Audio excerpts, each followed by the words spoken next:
All right, it's 9 o'clock. Let's stand up, do the Pledge of Allegiance. I pledge allegiance to the flag of the United States of America and to the republic for which it stands, one nation, under God, indivisible, with liberty and justice for all. All right, good morning, everyone. Good morning.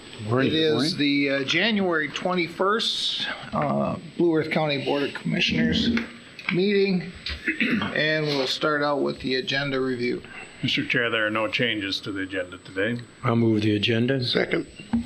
Got a motion and a second. All in favor say aye. Aye. Against? Agenda's been passed. And we get started out right away with Human Services with my friend Phil Clausen. Good morning, Phil. Morning, Hi, Phil. Good morning, Phil. Good morning. Morning. Good morning, Shauna. I assume Phil is going to introduce you. I am going to introduce Shanna right now. Shanna was recently elected as our chairperson for the Human Services Advisory Committee. She's been on the committee for a number of years already, but I'll let her, when she presents, she just tell a little bit more about herself. So, Well, congratulations. Thanks for doing it. Thank you. Absolutely.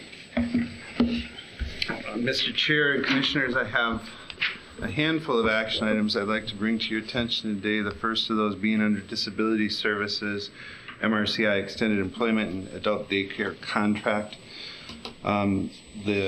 Obviously serves individuals with disabilities and does affect some of our statutory responsibilities in this area. Extended employment had not increased for many years, and so we've been talking with MRCI about that. It's a very low number of people that are served by this program, but it does fit those individuals very well, and so it's a per monthly charge. It was $134.91, increasing to $151.58, so it's a significant increase, but it has not been moved for a long time, which they made perfectly clear to us, let's say. So, the adult daycare is set by the state rate management system, $3.07 per quarter hour, and that's a 13% increase per quarter hour. And the term January 1st of 20 through December 31st of 20. Supportive housing, our Partners for Affordable Housing Purchase of Service Agreement. This is something the board has supported for a number of years, but there was a shift recently using the funds, $15,000, to support a staff who is hired by this vendor for Teresa House and Welcome Inn as a case aide. And so this is a renewal contract for that purpose. The term January 1st of 20 through December 31st of 20. Mental health, two significant contracts for us for our highly compensated individuals. First, Deb Sowers. She has a Doctor of Nursing degree. I think the board's familiar with Deb and her work. She's been a huge addition to our clinic. There is a significant shift indicated here in that we're also asking her to do oversight for the clinical director role. Michael Farnsworth, who's our next contract, has been our medical director for a number of years, as you all know, but he's kind of phasing into retirement, and he's going to be co-located up north, also in Hawaii, and then he still is going to come and visit us periodically, but there's kind of a different picture about that, and we really wanted somebody in the clinic to help us with that and work closely with Sarah Emick, which is indicated here as well, that they will share the duties of leadership. $108.24 per hour and a $10,000 stipend for the clinical director duties, which is what we had previously paid Michael. The contract has a cap on it of $190,111.36. It includes a 2% increase and the $10,000 for the compensation for clinical director. And the term of Deb's contract is January 1st of 20 through December 31st of 20. And then a renewal for Michael. His contract content will remain the same with medication management, urgent care and diagnostic assessments, serving both Blue Earth County and our initiative. It is a renewal of $226.23 per hour, not to exceed $317,626.92 annually. That is a 2% increase from the past contracts. The term is January 1st of 20 through December 31st of 20. And the last action item is Woodland Centers. This is a backup detox contract for our chemical health services. When New Ulm is full and we need a backup place to take people, there's a 1% increase for the detox per diem of what turns out to be $5 was $5.50, now $5.55. There's also adult crisis and youth crisis, and those increases are a little more. We do not use those very often, but it's nice to have those in case our crisis center would be full, or especially for the youth crisis services. You'll see the cost of those, $395 now for adult and $555 for the children. Those are acute short-term residential programs for both of those populations who are in a mental health, behavioral health emergency. The term is January 1st of 20 through December 31st of 20, and that is what I have for action items today, Mr. Chair. All right. Do we have a motion? I'll move the proposals. Second. Got a motion and a second. Any discussion? Where's Woodland Centers? It's in Wilmer, actually, so it's Okay. a good trek really to get Yeah. there, so we try not to be very dependent on it, but it is a nice backup facility. I think the board's aware that several detoxes have closed, and so it's harder with access, so kind of take anybody that comes. The fact that they do have some of those crisis services kind of helps them be a facility for us. Very rarely used. Okay, Yeah. thank you. So then with Michael Farnsworth, that's probably just a year. He'd we retire fully then, you think? Or? Michael has expressed to us that he probably is going to be on a track for a number of years. It's always hard to guess how that'll really turn out once he's in Hawaii more permanently. Well, now. that's So kind of this is- yes, as everyone That's a far cry from Yes, here. exactly. So he still has his place up north. He still does plan to do some clinic hours, but he has always had a practice where he uses a lot of the ITV. So he's still yeah, able to I do know that. that. Okay. Yeah. I just, So he'll be doing that from Hawaii and up north, Okay. and then I guess- also. Yeah, it works in Hawaii as well as it does in northern That's Minnesota. exactly Yeah. right, Commissioner. Yeah. In That's fact, right. probably Yeah. better. Absolutely. Might yes. be, yeah. Right. It's The true. water helps, right? okay. Thank you. Any more discussion? All in favor, say aye. Aye. Against? That one passes. Thank you. Thank you, Mr. Chair. Commissioners, I also have just an informational discussion item. An area that the board's well aware is a sore spot. We have talked about children's mental health at a recent work session, and this would be the other area where I just want to make sure I'm communicating clearly how much of a struggle tuberculosis really has been for our public health department. It really is just a volume issue of something that was episodically shown itself maybe once a year or twice, and now it's become a daily activity for our public health department because we haven't had a way to staff up for that. And to be really candid, because it's an unfunded mandate, there's no real money in this at all, that we get an equivalent of about a half FTE to cover all of disease prevention and control. And so we're really struggling in this area and have continued over the past really 4 years where it's increased and stayed as a big issue. If you want to just go over on the first slide, what tuberculosis is.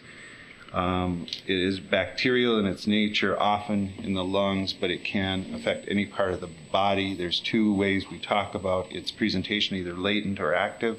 Latent TB means that you've been exposed, but you don't feel sick and you're not infectious. If you do, this is when they give you the little Manto test with the bubble on your skin. If you're positive for that, they will treat you with a medication for up to 9 months to make sure that that does not become an active disease. Then we have active TB, which means it is spreading in your body. You are feeling sick and you are infectious. It is actually very difficult to pass tuberculosis more than the flu or other things, coughing, sneezing, talking, singing, and similar activities, but it's in droplets, so the droplets have to go from one person into another person's mouth or nasal passages, so it's not just in the airborne, it's actually droplets, and that's why it's harder to pass. But it does get passed, obviously, so that doesn't eliminate the risk.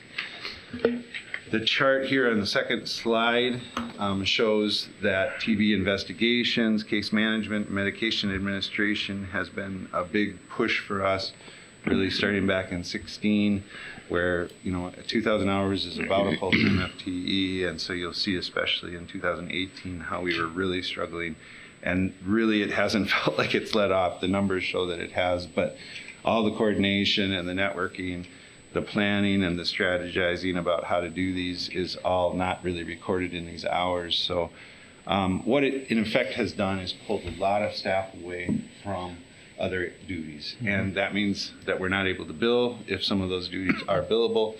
And the other big one lost for me is I think it feels like Kelly's at least half-time, if not full-time, in tuberculosis. So our supervisor is really pulled into the line work as well, and every day she's out doing things with investigations and everything else. So it's gone on. So I think the staff are a little road weary right now, and we will be asking for support. The painful part is that there just is no money to cover it. A lot of areas we can say, here's how much revenue we can produce, or this is really not a very pretty picture. And therefore, I really do believe it's a state problem, because this could pop up anywhere, and any public health department is going to be in our position where you just don't have the staff, you don't have the resources, and you're left with this mission, which they take very seriously. I mean, they put it as a top priority, but other things suffer. And so that's been our status. And like I said, it really has accumulated over time. The next slide shows the stair step up of the number of latent cases, so it's more and more prevalent in our community. And then our active TB cases, especially in the last couple of years, have gone up dramatically. Some of these, I know Kelly had a note for me that one of them had a look back period of 16 months. And so what that means is they say, who have you been in contact with for the past 16 months? And they look at workplace, and if it's up at the college and all of that, and they try to kind of get a net around people that might have been exposed. And so the amount of work, you see 10 cases, you go, well, that's not too bad. It can be very, very onerous. And so that's just another piece of the picture. The final slide has some more just medical information on it. The impact, obviously, the ripple effects of hospitalization. Sometimes there has to be quarantine or home isolation as a second bullet. Taking medications up to the 6 to 9 months. And then the areas of the body that it can affect beyond the lungs. We all think of it that way, but it can be in your spine, in your eyes, internal organs, brain, and also lymph systems, which does happen at times, and people are kind of caught off guard because it presents in a very unique way. So I think, I'm sorry it's not a very pretty picture, but I will say the good news is that people are working really hard to get around this, and Kelly had notes for me here about how she feels like the staff have gotten better and better at the efficiency of how to deal with this and get that net around things, and so she's very proud of the expertise that we've gained from this. And I've always felt, just on that maybe more strategic side, is it'd be nice if there were teams of people that could be deployed out to where an outbreak might be that had that expertise. I think our staff have been trial by fire now that they're really good at this, and we are very proud of their work. So it's not all negative. It's just you really feel like you're trying to do the impossible with not much dedicated resource. Mr. Chair, Phil, I was just wondering, I think that we have a large population of international students at the college, and I assume efforts are there with education and so forth. And I'm figuring that's where a lot would come from, just because they're coming from. Well, my wife works with a lot of them, so I'm thinking so far nothing. But that would be, I assume, where we're doing a lot of education. Besides, of course, with the population, in a sense, you have to, just because we hasn't encountered it for years. And so certainly MDH, I want to say they've been good partners to us. If we have needs, they try to help us. They don't have dedicated staff to deploy out either, but they have been very helpful. MSU has been a great partner when these cases, which many of them have involved the college either directly or indirectly, have been very helpful and active, and none of that shows up in these numbers either, with all due respect to their impact. So I think that's true. There's no doubt, the facts are that international travel, we don't have a lot of indigenous TB breakouts in the United Much States. more prevalent than. It's yeah. travel.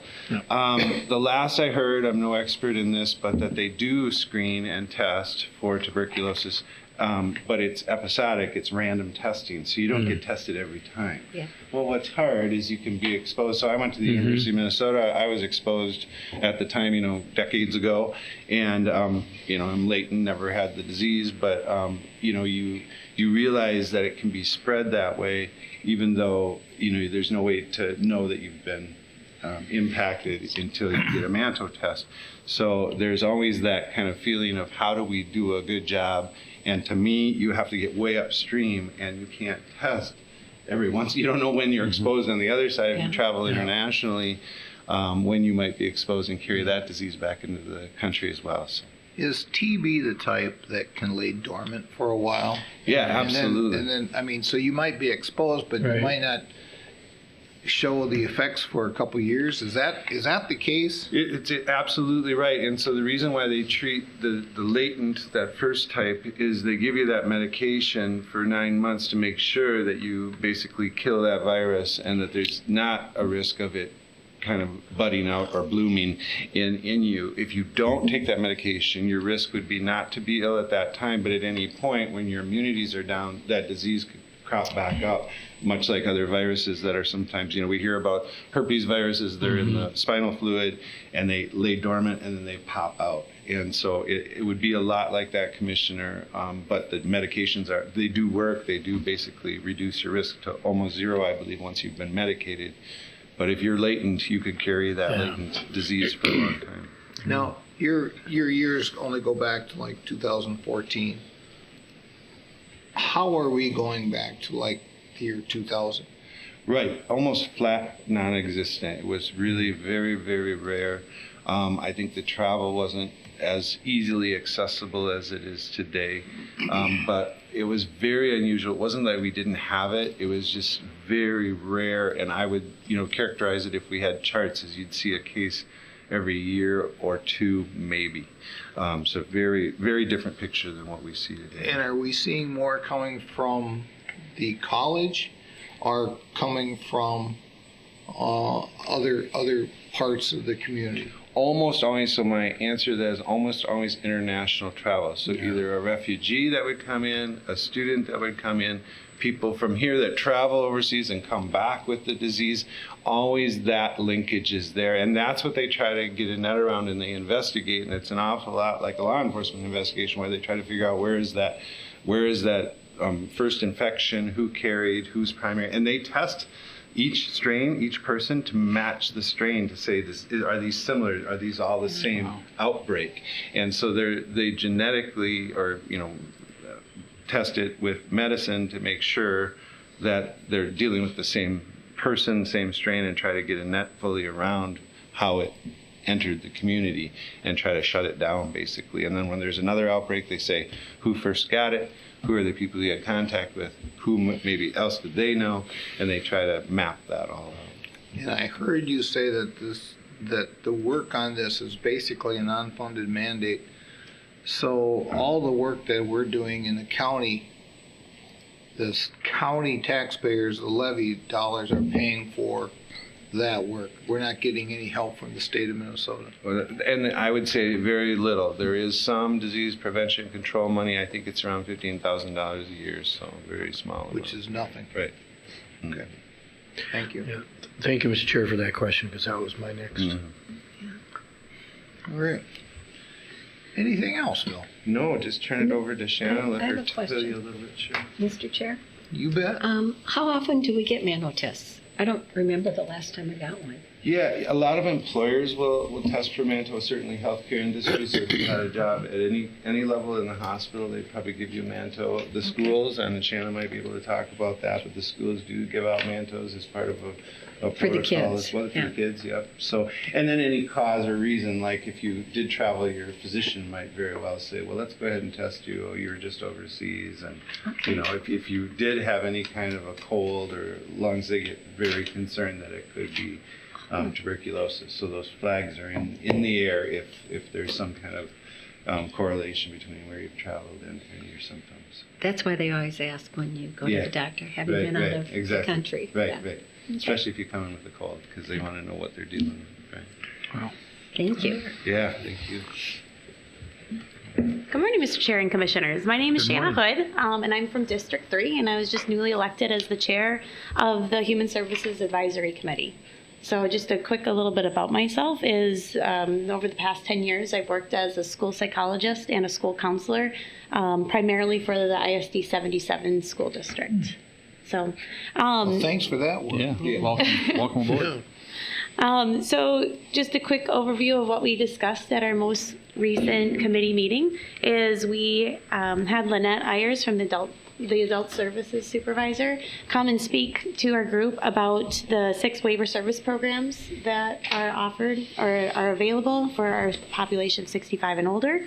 And I have to say our group is a well-rounded group that we have a lot of diverse career experiences, and also personal experiences, which make our discussions when we meet just very filling, and we learn a lot and are able to really test Lynette's knowledge, and she was able to answer everything wonderfully. So it was a great experience to learn more about those waiver programs and to understand more about what's being offered.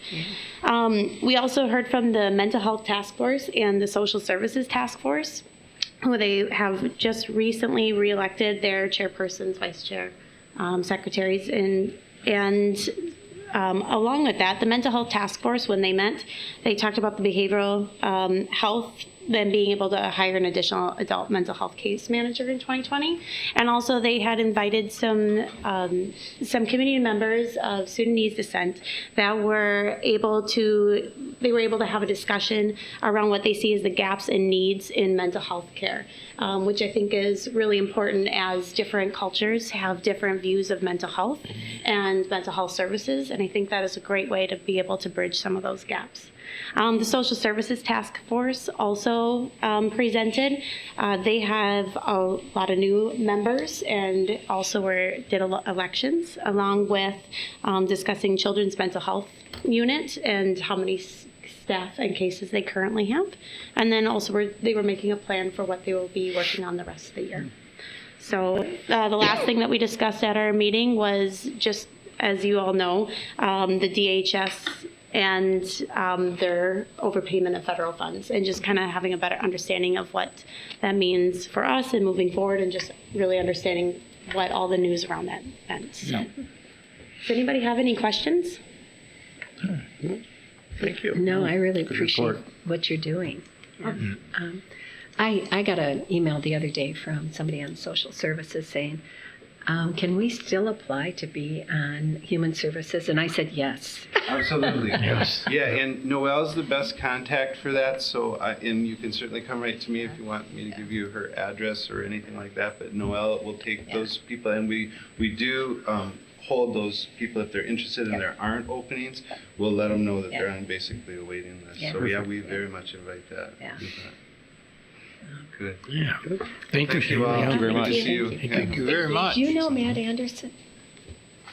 Matt Anderson's the new deputy, assistant deputy commissioner. Yeah. He was just announced. I did see his name. Yeah. I don't know him. I don't know. I've got to do a little more research, but I think he might have been a Humphrey Fellow with me. Oh. I got to check. Do you know where he came from? 'Cause I He read came from that. the hospital. Yeah, the hospital association, right? yeah, Yes. yeah. And so I do know his name. I don't know. Yeah, I just wondered if you know him. Yeah. Thank you. She announced it at MICA. Oh, sure. Yeah. Okay, gotcha. Yeah, I saw a paragraph on, there were 2 other appointments, and that Yeah. was one of them. And so the name certainly rings a bell, but I don't know. Mm-hmm. Thank you. Thank you. Thanks, Phil. All right. So we will jump to administrative services. Bob? Mr. Chair and Commissioners, first item are the county board minutes for January 7th. I'll move the county board member. Second. Got a motion from Colleen, a second from Will. All in favor, say aye. Aye. Right. Opposed? Motion passes. Next would be the bills for the 2 weeks indicated. I'll move the bills. Second. Got a motion from Kip, second from Mark. Any discussion on the bills? Any discussion on the bills? We should find something, but Should fight something. All in favor say aye. Aye. Against? Bills have been passed. Mr. Chair and Commissioners, item number 4 in your packet is the Human Resources Department agenda. Just to have informational items for the board today. We filled a facilities maintenance technician here in the facilities management office.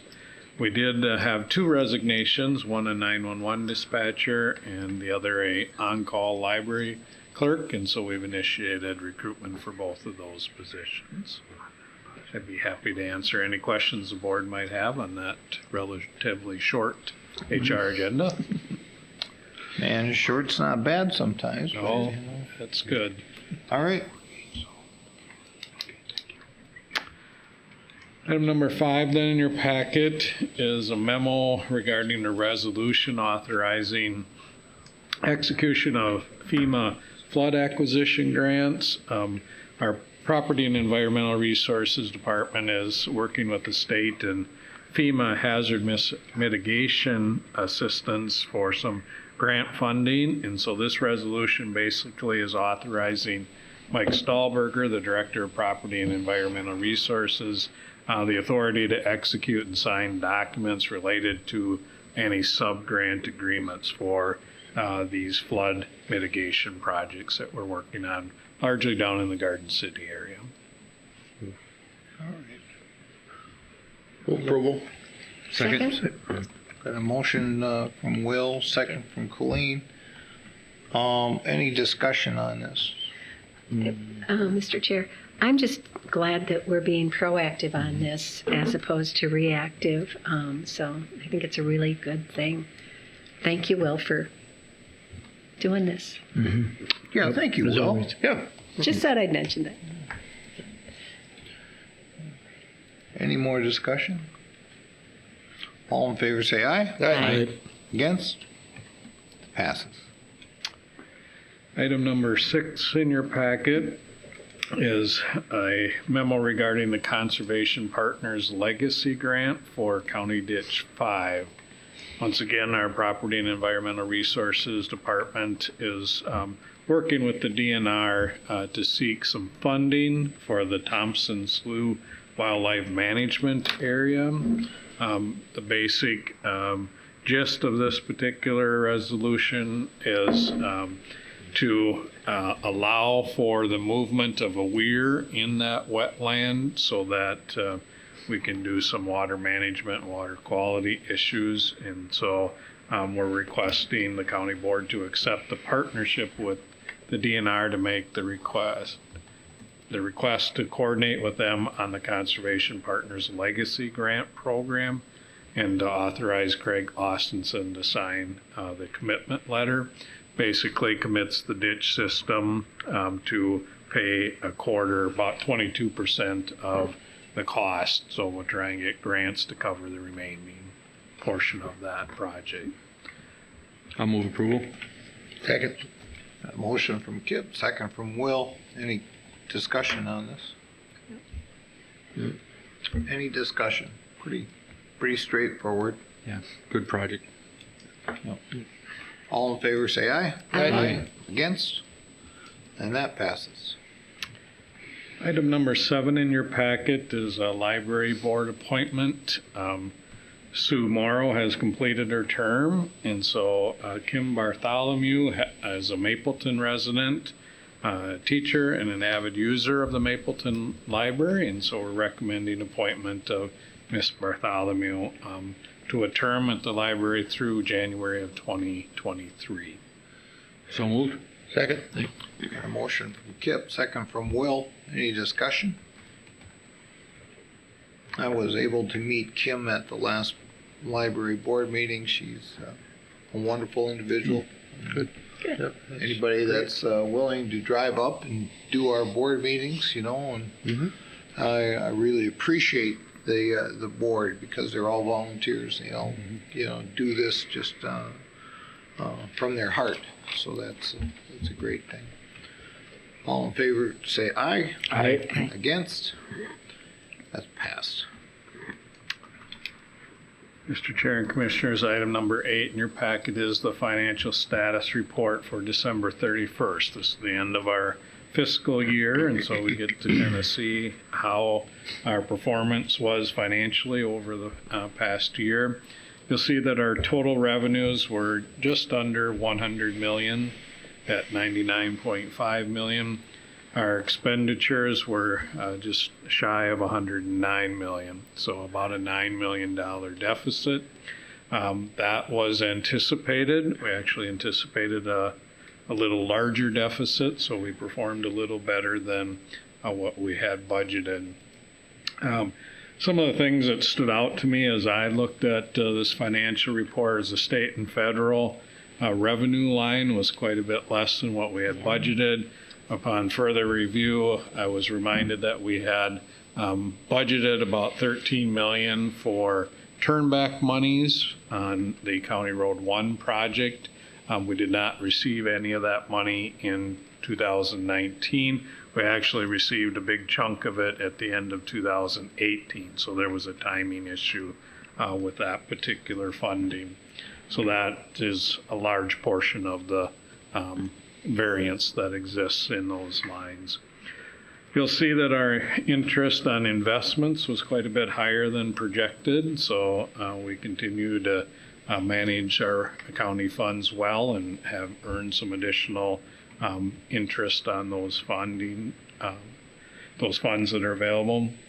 Our tax levy came in at 99.8% collection, so we had a good collection rate on our property taxes this year. That's pretty amazing. Yeah, I haven't seen it quite that high in some time. I mean, it's usually in the 98 to 99%, but that close to 100% of our. 99.8%. Yeah. Boy. Can't get much better than that. No. On the expenditure side, you'll see the public aid assistance line was a little over budget at 108% of our budget, so we continue to see high demand in our human service area. The building and equipment purchases was a little bit under budget. We'll probably see some spillover with the government center project into 2020 that we don't have budgeted, so you can kind of anticipate that there will be a little different story to tell next year at this time. Down under the enterprise fund, you'll see the Ponderosa landfill had revenues that just slightly exceeded our expenditures for the year. So, you know, even with all of our land improvements and equipment purchases there, we were in a positive position financially at the Ponderosa. The second page then shows our cash and investment balances. You'll see that our total available funds are $50.5 million. Our 6-month operating needs are about $57 million. So a little bit under that target, but well within the state auditor's recommendations for total available funds. What is the state auditor's recommendation? Between 35 and 50% of our annual operating budget. Okay. So we're right in that range. Yeah.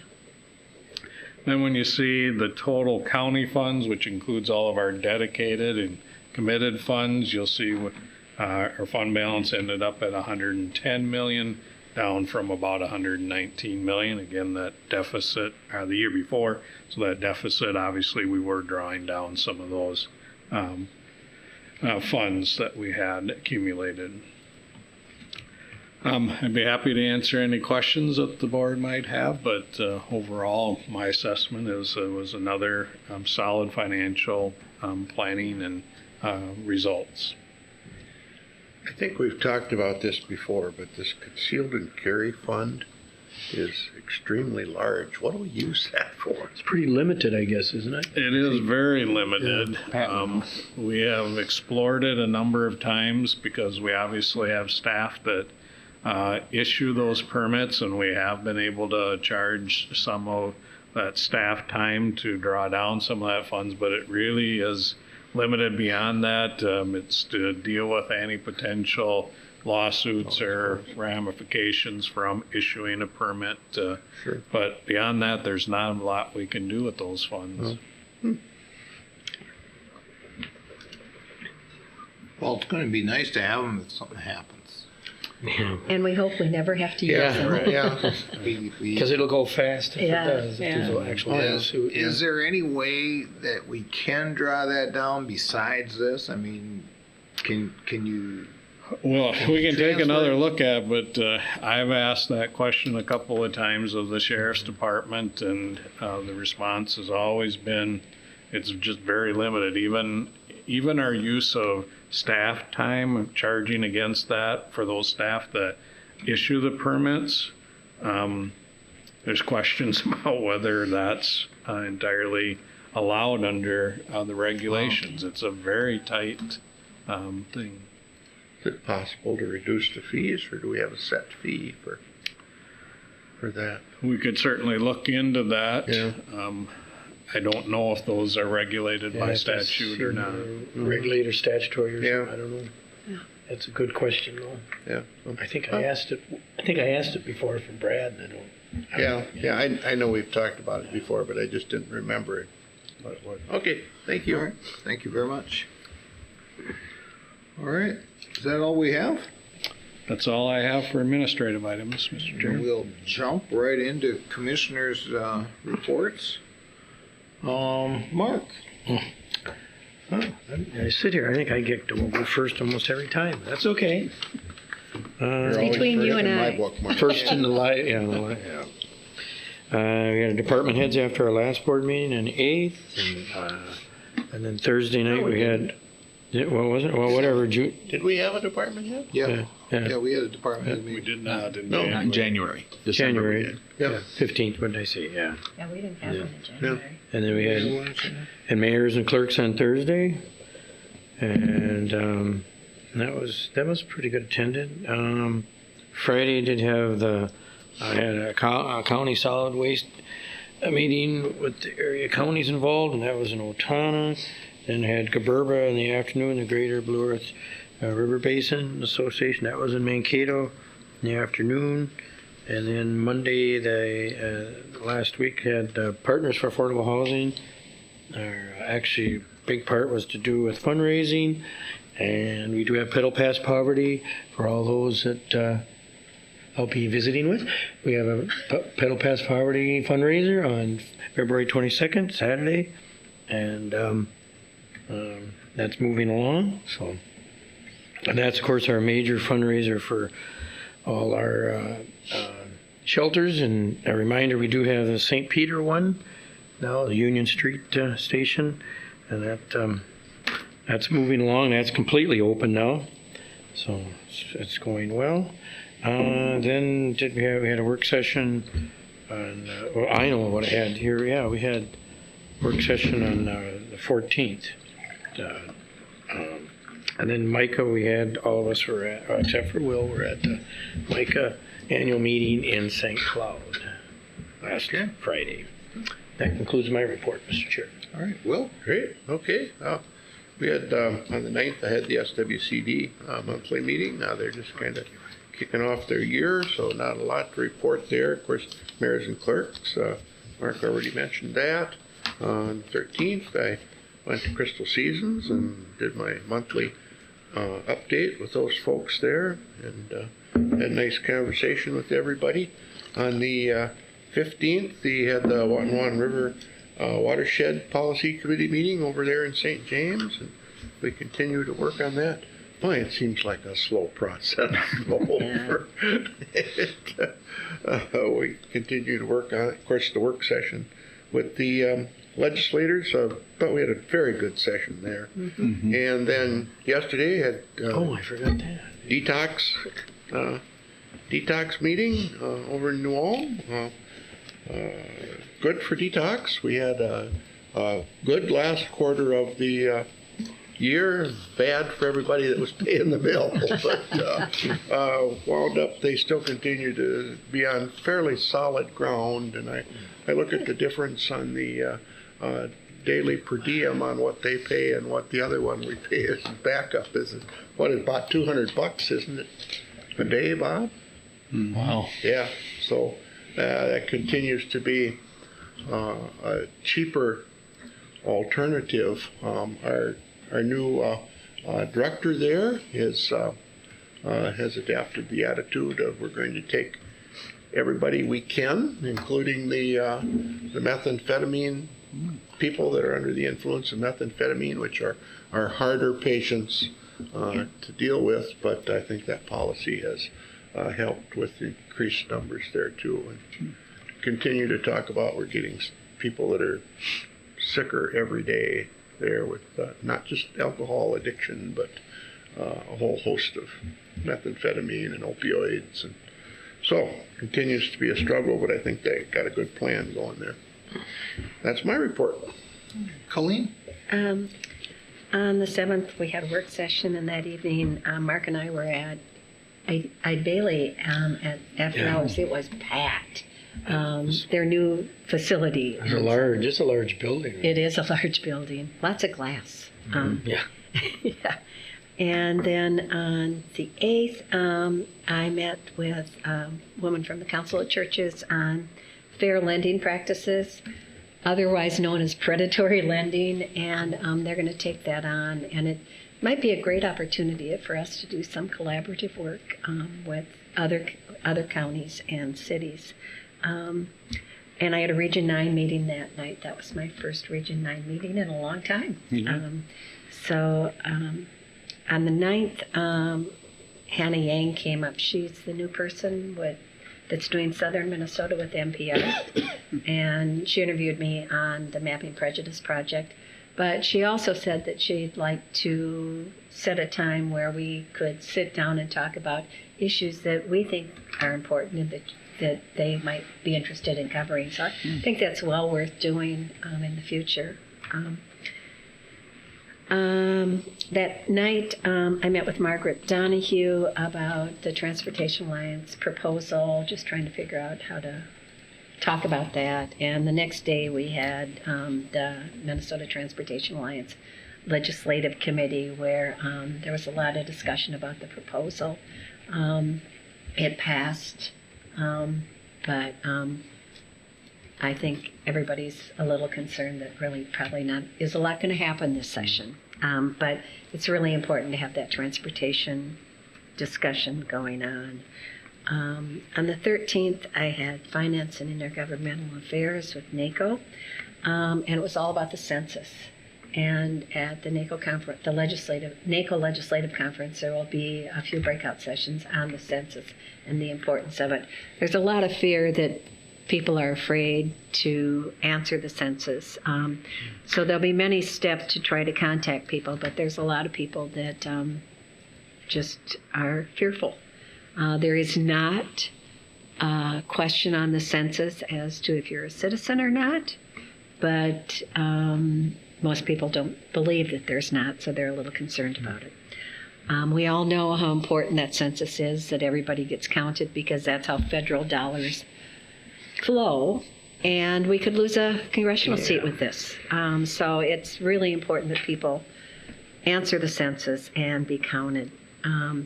Also, the 2020 spending bill that was passed by Congress, just a couple of things that were in that. Everybody's still trying to figure out what's all in there, but they permanently repealed the Cadillac tax, which is on health care. And in that bill, there was $425 million for funding for election security, which is really important that we have the ability to have good elections. And that does require a 20% state match, just so you know that. The House... Excuse me, by the state then? Yeah. Okay. Yeah, it's 20% out of the $425 million across the nation, and the state has to do a 20% match. And the House repealed the SALT tax. It hasn't happened through both, but those are in there. So what the SALT tax? The SALT is your income tax. In some states, it's really high, and they said you couldn't deduct it anymore, your state tax from your federal tax. They repealed that in the House. They haven't done it in the Senate yet. So that's still, but there's some states that are high, Minnesota being one of them. And so hopefully that will happen, that the repeal will happen. It, was put in the dark of night, and hopefully, and That doesn't happen. never happens, never happens. That is very rare. Yeah. So, on the 13th, they also had True Transit Advisory, and on that note, their rides have doubled from last year. So, I think it's because Will's taking the True Transit bus to county board meetings, but yeah. But I do have a neighbor that's taking it 3 times a week for Yeah. physical therapy to Which is great. Lake Crystal, which Yeah. he's tickled to death. it's a great service, and I think part of it is, getting the word out. So they have doubled from last year, so that's a good thing.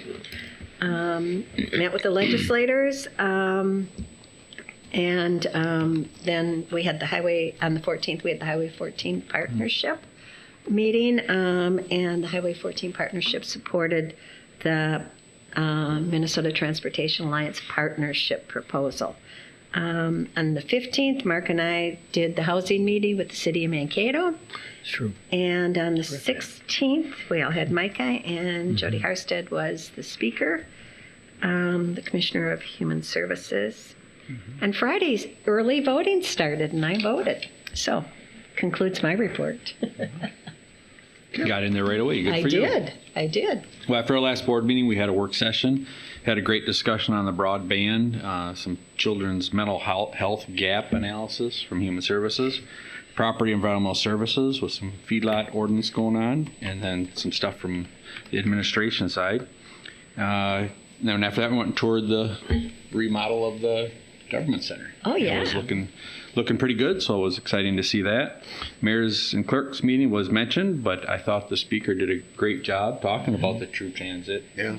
and the Yeah, that numbers was and really great. I think there was some real interest in the group there that he'll probably get some more ridership out of that. So the ledge meeting was mentioned. I thought that was a great turnout. We had really good discussion with the legislators and the senators that were in the room, and I think it'll be worthwhile. Then after that, I did my East visits and talked to over 100 students on that Good for Thursday, you. and that was a lot of fun. And I was able to get connected with Amy, and I took a couple things up there, and I had some pens and stuff to give away. So it was always just got to do one up a little bit on the city, because I go there with Mike There you Lehman, go. Yeah. and Mike and I have a great time doing it. We have a good conversation. Mike starts out and tells a little bit about city government and how they work, and then I talk about county government, and then we ask questions. And Mike does a good job, and it's a lot of fun doing that. And then we were off to Micah, and again, another great discussion with the legislators from that area, in the Stearns County area. A lot of discussion about, and good discussion, hard discussion about transportation needs. Yep. Got some pushback from some of the legislators. I thought they were getting a little defensive on some of the stuff, but Oh, a little bit. but all in all, it was good discussion. But it went well, and then we had a good trip home, and that brings me to today, Mr. Chair. All right.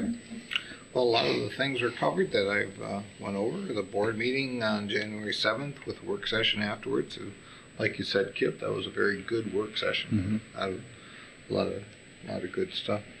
Mayors and clerks was enjoyable. And going down to Mapleton and Maggie J's.